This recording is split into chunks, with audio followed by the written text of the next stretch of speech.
So it's my pleasure to introduce Peter Calthorpe. I've known Peter for more than almost 50 years.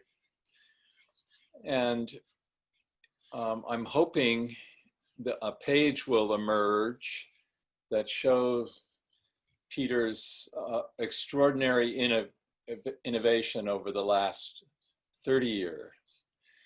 And in my introduction, I just want to point out that Peter's innovation actually is much longer than 30 years. In fact, he wrote this wonderful article as part of the passive solar movement.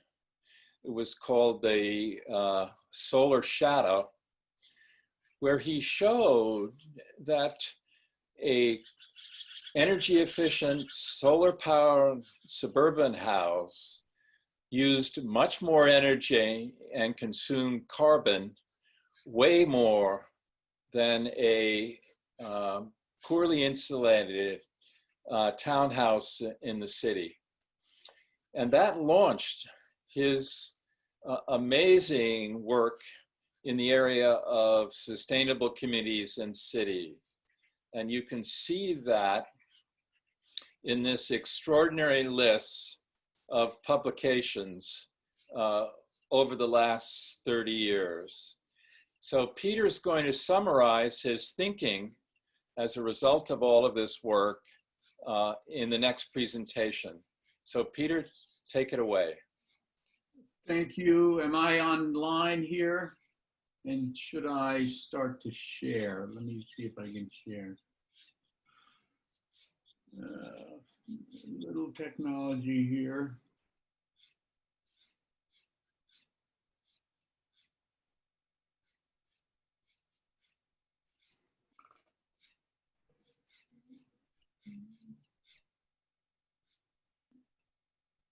All right, I will try to summarize 50 years of thinking. And the thinking started way back in the 60s, as Harrison pointed out, and it just continues to evolve and build on itself. For me, a quote by Churchill kind of summarizes it all. He said, "We shape buildings, thereafter they shape us." And I always thought that applied more to cities than to buildings, although the crossover and the interaction between buildings and cities is clear. It's what Ed makes abundantly clear in his comments. But cities are the framework for our buildings. They're the framework actually for our lives. And they have run amok, just like many modern buildings did, in terms of how they relate to the environment and how they allow us to relate to each other. So my most recent work is this thing called Ending Global Sprawl, a modest undertaking that looks at cities around the world and sees how they can be made better. Now, the good news is that 3 billion people that Ed talked about moving to cities is a force for good. It's a force for their good. Cities are where innovation happens. It's where women get closer to equality. It's where education and literacy thrives. It's where poverty goes to die, especially for the rural poor. It's where growth happens for underdeveloped countries. And of course, we know that it's the low carbon alternative in terms of how we live on this planet.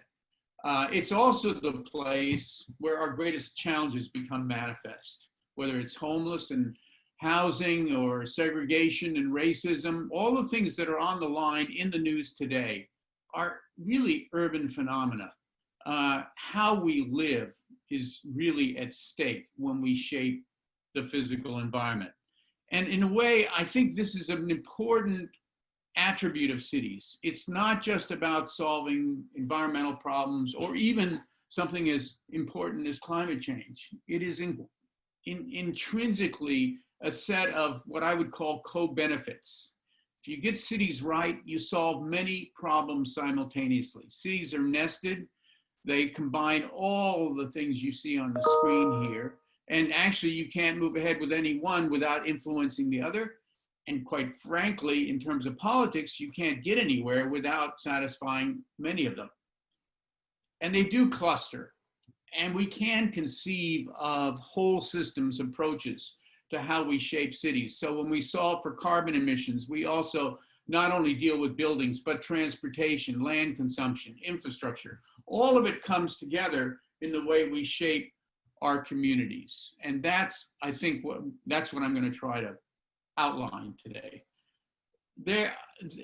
On the one hand, everybody would be clear-headed about the fact that every city is unique, every culture, every history, every ecology. And yet, tragically, there are common flaws across the planet. And I think they come in three varieties. One is low-income sprawl. They're all sprawl, whether it's the poor being pushed to the periphery of the city and being marginalized in terms of their economic activity, and of course, forcing them into long commutes and huge environmental tragedies.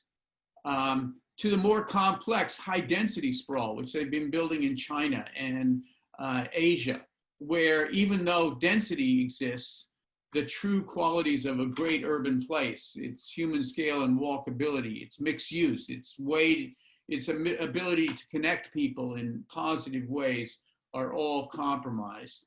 To what we think of as sprawl, our particular version, which we often call low density, but I call high income. Only high income communities can afford to live, as in the picture shown here. This is a manifestation of the kind of wealth that really can't be sustained because it's environmentally destructive, but also socially destructive. The isolation of different age groups, income groups, races, uses, it's all about isolation. So I'm going to go through examples of just two of these here, the high income and the low income. High density sprawl will be dealt with in the Asian version of all this. Well, we think of cities as individual entities, but of course we now live in metropolitan regions, and within regions, there are profoundly different places and lifestyles that shape our behavior environmentally, socially, and economically in different ways. San Ramon in Bay Area is classic sprawl. So isolated shopping, big office parks, subdivisions, nothing happens without a car. The old streetcar suburbs have a kind of an American integrity that provided for walking and human scale and mixed use, and actually at quite a low density, and are quite a viable urban form. And then of course our cities, San Francisco in this case is a very low density city, about half the density of Paris, and yet it still can function. So I think that environmental and social success in cities is not related to density. But these three different places, we can now measure the impacts.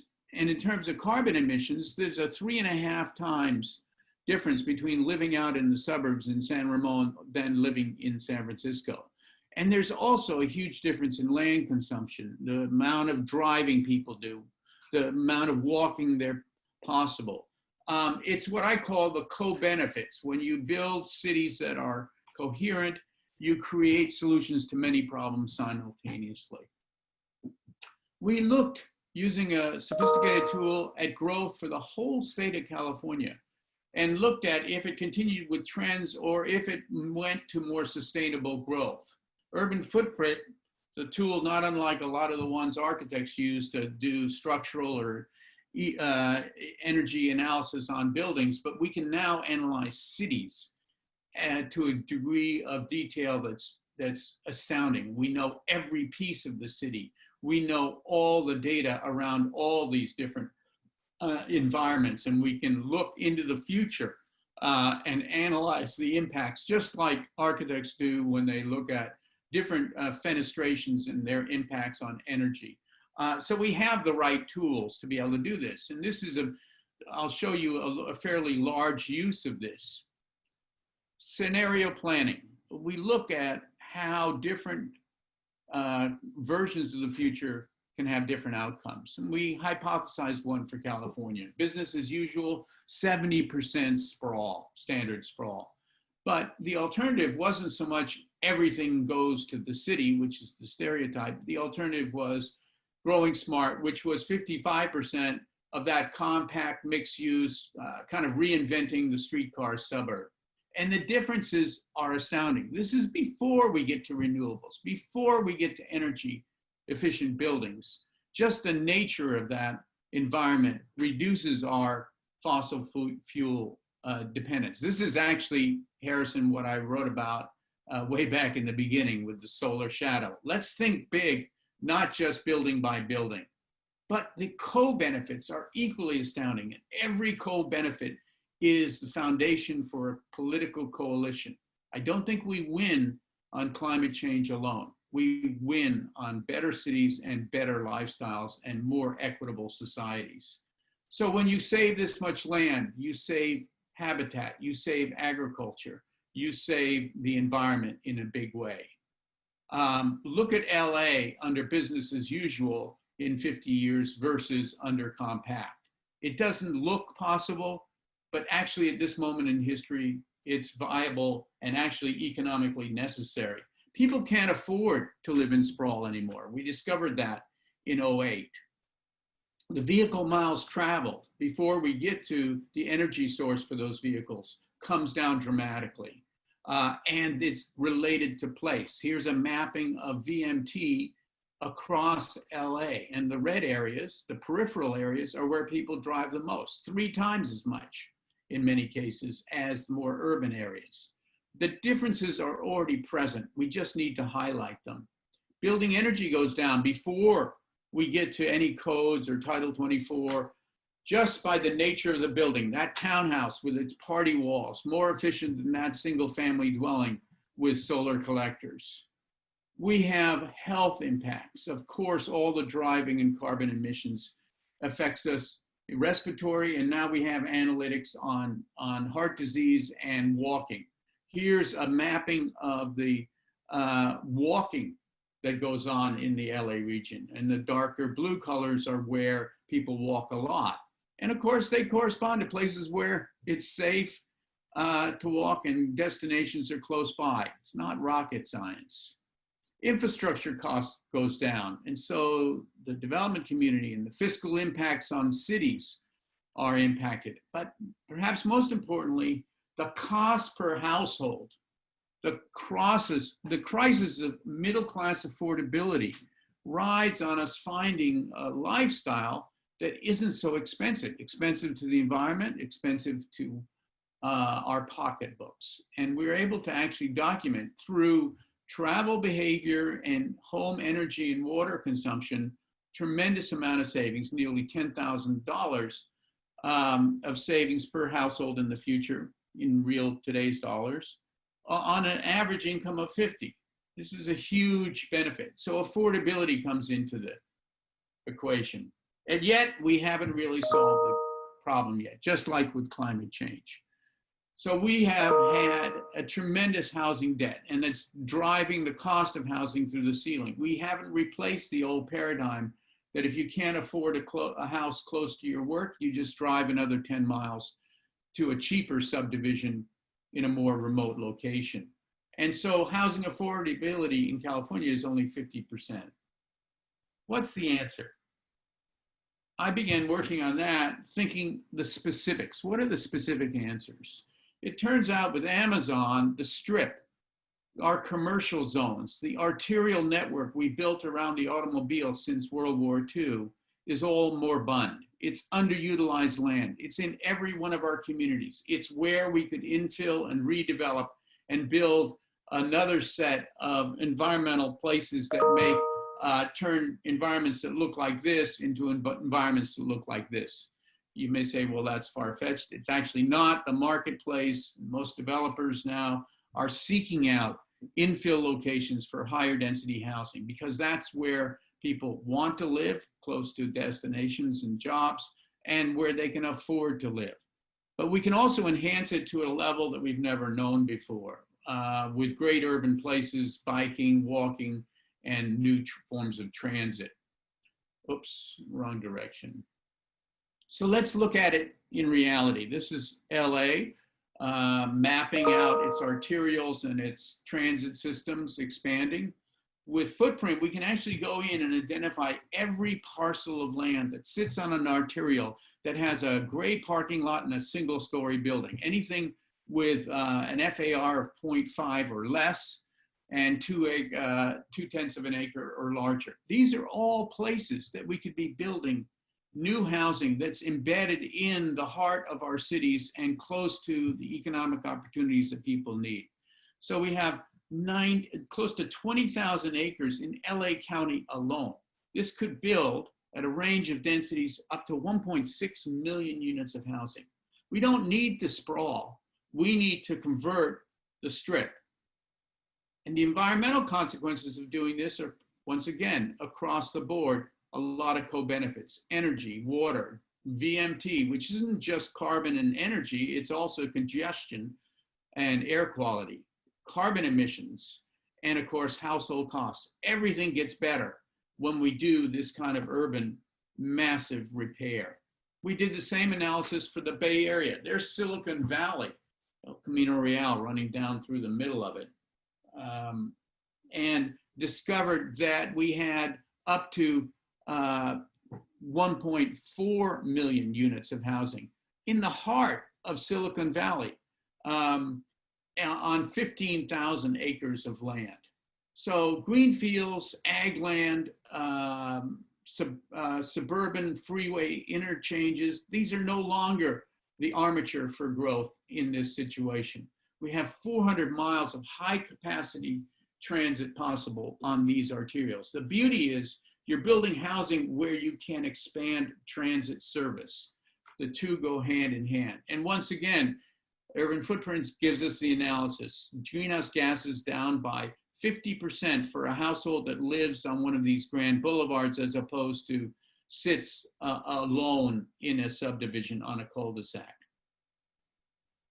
So hand in hand with this idea of infill and urbanism,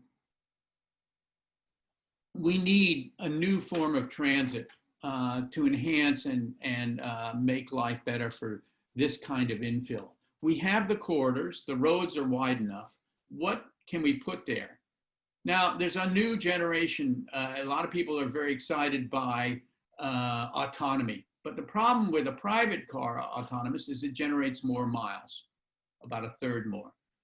If you share it, it's even worse because, of course, there's the deadhead. There's all the miles driven, taking people, getting back and repositioning. And of course, you can even be up to double the amount of vehicle miles if you go in a taxi. So that's not going to solve the solution, solve the problem. We know that bus rapid transit on dedicated lanes is the most cost-effective form of transit throughout the world. It started in South America and now is a big part of transit in China and most of the developing world. And we're beginning to experiment with it. But I think, as a matter of fact, here in China, they have autonomous rapid transit buses. All you do is paint a line on the street and it follows it. In Singapore, they're experimenting with smaller vans on autonomous lanes. This is El Camino. This is a typical strip America. It's about 150 feet. What can you do with that? It turns out you can build broad sidewalks, tree canopies, bike lanes, and transit lanes, all unfortunately without giving up too much of the automobile lanes. So there's room for all. We were so extreme in how we laid these things out. One form, of course, is BRT, and it's most cost effective. But another form that I see coming is autonomous vans. Because they run in dedicated lanes, they act more efficiently, and you can cluster origins and destinations, and basically everybody goes direct. It's faster, cheaper, and of course, in terms of operating expenses, a whole nother world from our traditional light rail and heavy rail. I do think there's a new generation of transit coming, and it's going to be hand in hand with a new generation of urbanism. All right, low-income sprawl.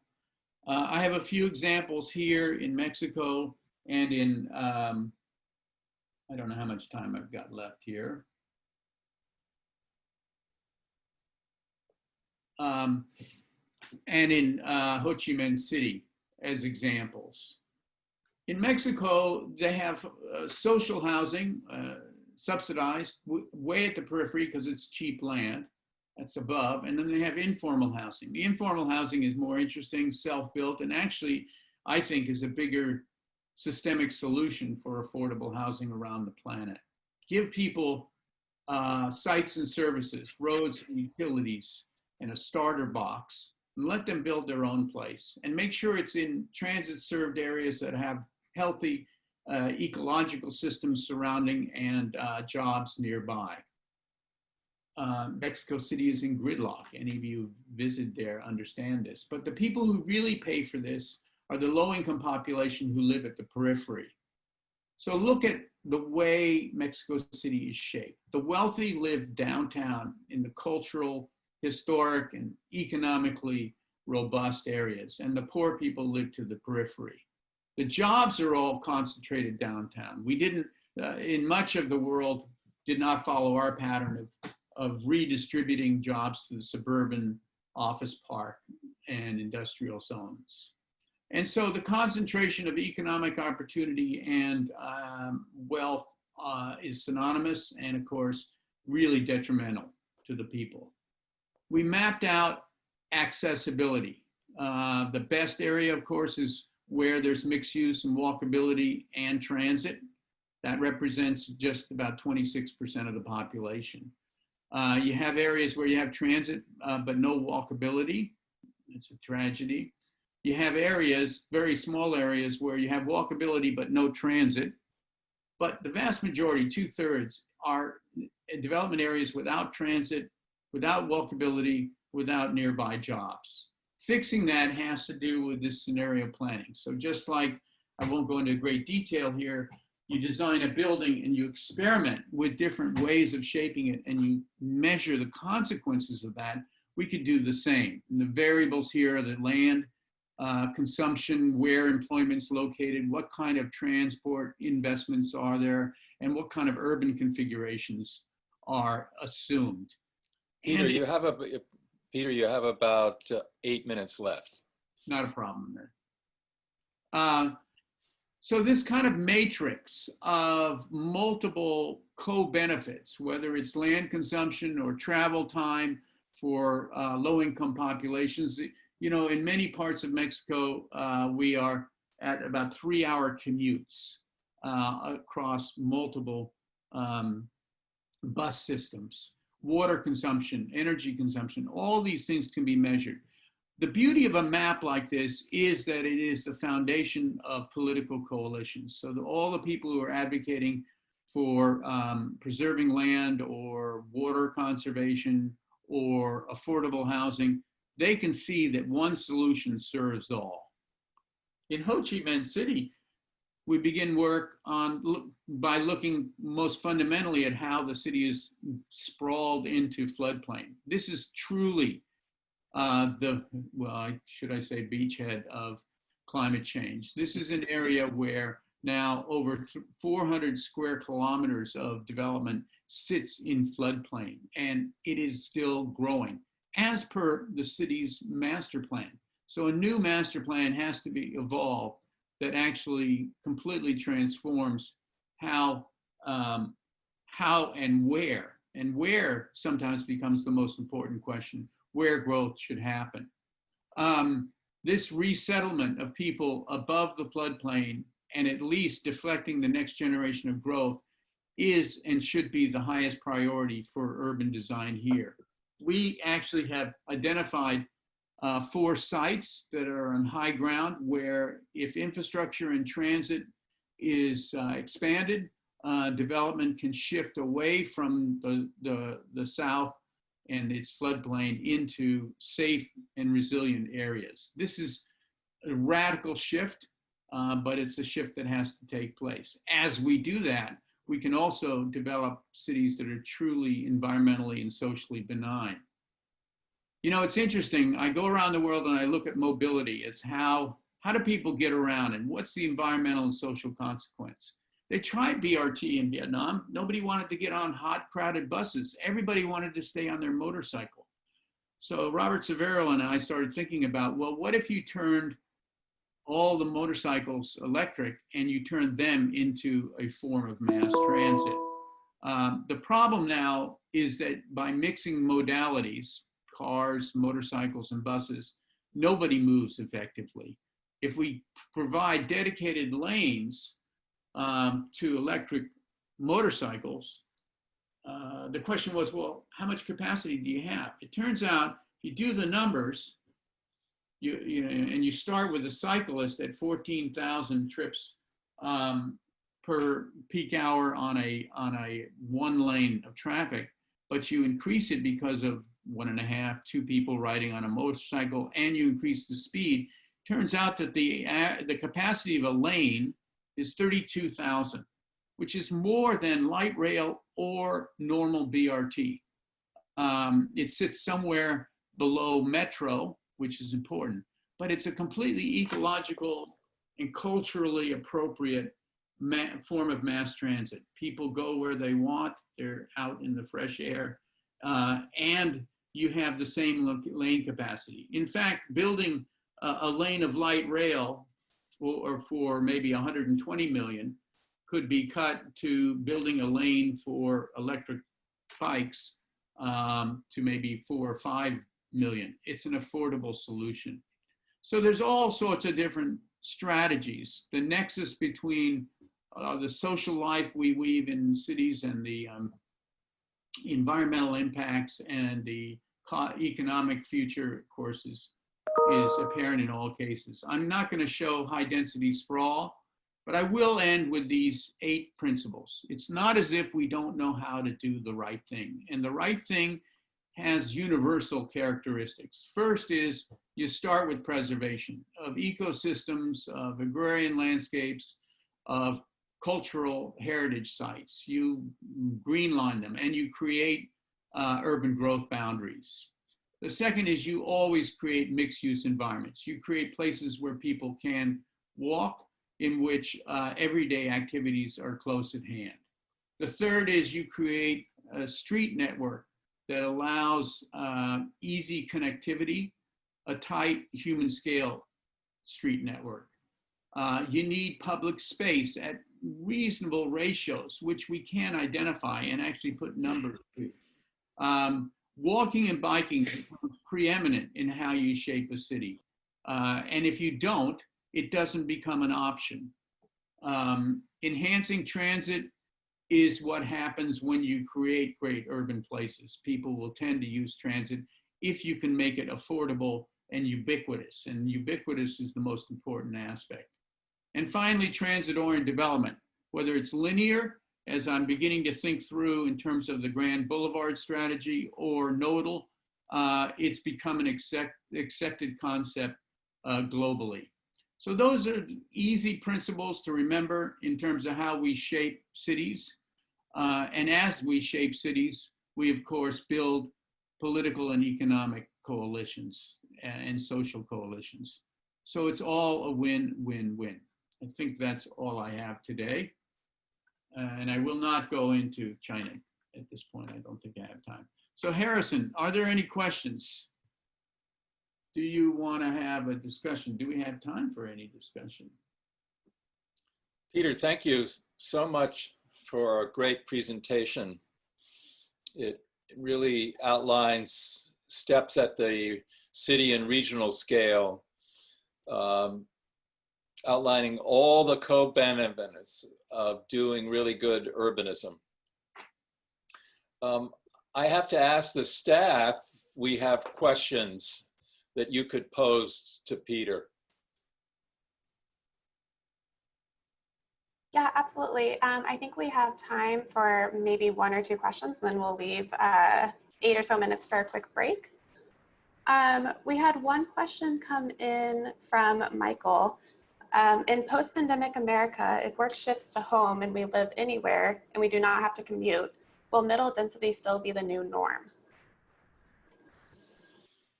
Yes, the idea of work from home, I think, will be a partial solution. People need social interaction. They need to actually be together. And so I think that there'll be an interesting blend. It makes the neighborhood an even more important place, not just some place you drive to and isolate in your backyard, but actually a place in which you socialize and get to everyday activities and cafes and environments that you share. On top of that is the environmental imperative. Maybe the super wealthy can isolate on a hilltop on many acres. But the reality today is a lot of people live in a service economy where they still have to go to work, and they don't have abundant budgets. And so the inherent frugality of great urban places, the richness of urban places that you don't have to pay for, the shared parks as opposed to the private yards, and the shared mobility instead of the private cars. These are all things that play a big role in a growing majority of the new middle class, which intrinsically across the globe is less wealthy than we experienced here in America in the last 40 years.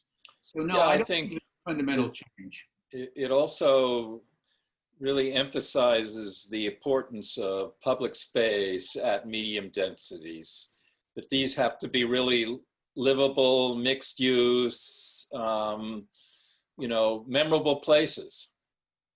Yeah, that's absolutely right. We have another question? Yep, I think we have time for one more. So we got a question from Carolina. Does Urban Footprint also provide city information for Mexico? No, not right now, but it will, unfortunately. The database collection is really quite a huge undertaking. Right now, Footprint has every parcel of land across the whole United States. It's a huge database. They will be expanding into other countries soon, however. Okay, great. Well, maybe it's time to thank Peter again for a great presentation. Who would have known that a solar shadow would cast over 50 years? Thank you, Harrison. I'll take off now. Thank you, everybody. Thank you both. We will be taking a really short 10-minute break. We will be back on at the 30-minute mark for our next session, which is Reset, Practice, and Policy. It'll remain on the same Zoom webinar, so we will see you shortly. Thank you. Thank you, everyone.